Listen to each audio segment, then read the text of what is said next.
Hello friends, welcome to AHT times channel. Friends, మన యొక్క తెలంగాణ రాష్ట్ర వ్యాప్తంగా వీరందరి ఖాతాలకు ప్రభుత్వం అయితే డబ్బులు అయితే విడుదల చేశారు.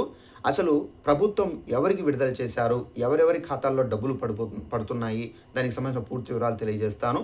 డబ్బులు కూడా బ్యాంక్ అకౌంట్లో జమ అవుతున్నాయి. తప్పనిసరిగా మీరు డబ్బులు కావాలనుకుంటే వెంటనే మీరు బ్యాంకులకు వెళ్ళి చెక్ చేసుకొని తీసుకోండి.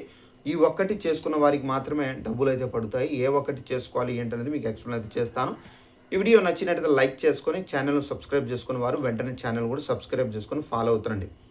ఇక వివరాల్లోకి వెళ్ళినట్లయితే మన యొక్క తెలంగాణ రాష్ట్ర వ్యాప్తంగా తెలంగాణ ప్రభుత్వం అయితే మనకు ఎవరైతే తెలంగాణ రాష్ట్ర వ్యాప్తంగా రైతులు ఉన్నారో వీరందరి ఖాతాల్లో డబ్బులు అయితే పడబోతున్నాయి ఈరోజు. అయితే తెలంగాణ రాష్ట్ర వ్యాప్తంగానే కాదండి, దేశవ్యాప్తంగా ఈ డబ్బులు అనేవి పడబోతున్నాయి. అయితే మన యొక్క కేంద్ర ప్రభుత్వం ఇచ్చేటటువంటి ఏదైతే ఉందో పిఎం కిసాన్ సన్మాన్ యోజన 23వ విడతకు సంబంధించినటువంటి డబ్బులు ఏవైతే ఉన్నాయో రైతుల ఖాతాల్లో అయితే జమ కాబోతున్నాయి. అయితే మనకు ఇప్పటి వరకు పిఎం కిసాన్ సన్మాన్ యోజన పథకానికి సంబంధించి మనకేంటంటే ఇప్పటి వరకు 22 విడతలు అయితే ఇచ్చారు. అయితే ఇప్పుడు మనకు 23వ విడతకు సంబంధించి మనకు నరేంద్ర మోడీ గారు అయితే విడుదల చేసేశారు. సో బ్యాంకుల్లో కూడా అయితే పడుతున్నాయి. అయితే మీరు ఈ ఒక్కటి చేసుకోకపోతే కనుక మీ అకౌంట్లో పడవండి, ఒకవేళ విడుదల చేసినప్పటికీ కూడా.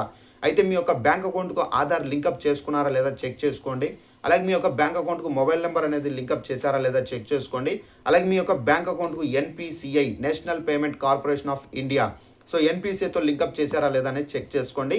అలాగే మీ యొక్క బ్యాంక్ అకౌంట్ అనేది యాక్టివేషన్లో ఉందా లేదా అనేది చెక్ చేసుకోండి. అలాగే మీరు ఈకేవైసీ చేసుకున్నారా లేదా కూడా చెక్ చేసుకోవాలి. మీ యొక్క రేషన్ కార్డుకి ఈకేవైసీ చేసుకున్నారా లేదా చెక్ చేసుకోవాలి. సో ఇవన్నీ చెక్ చేసుకున్న తర్వాత పర్ఫెక్ట్గా ఉంటేనే మీకు డబ్బులు అయితే పడతాయి. సో ఒకవేళ డబ్బులు పడకపోతే ఇవి చెక్ చేసుకోవాలి. ఒకవేళ పడితే మాత్రం నో ప్రాబ్లం, అన్నీ పర్ఫెక్ట్గా ఉన్నట్టు గుర్తు. సో ఈ విధంగా అయితే మనకు తెలంగాణ రాష్ట్ర వ్యాప్తంగా ఈరోజు ఈ డబ్బులు అనేవి పడబోతున్నాయి. సో మనకు ఆల్మోస్ట్ విడుదల చేశారు. అయితే మనకు ఈ రోజులోగా ఆల్మోస్ట్ కొంతమందికి పడతాయి, మళ్ళీ మిగిలిన వారికి రేపు అయితే పడతాయి. ఒకేసారి అందరికీ పడాలంటే బ్యాంకు సర్వర్స్ అనేది ప్రాబ్లం అవుతుంది కాబట్టి. సో ఇదండి మనకు ఉన్నటువంటి అప్డేట్స్. ఈ వీడియో నచ్చినట్లయితే లైక్ చేసుకొని ఛానల్ను ఫాలో అవుతానండి. Thanks for watching this video. All the best.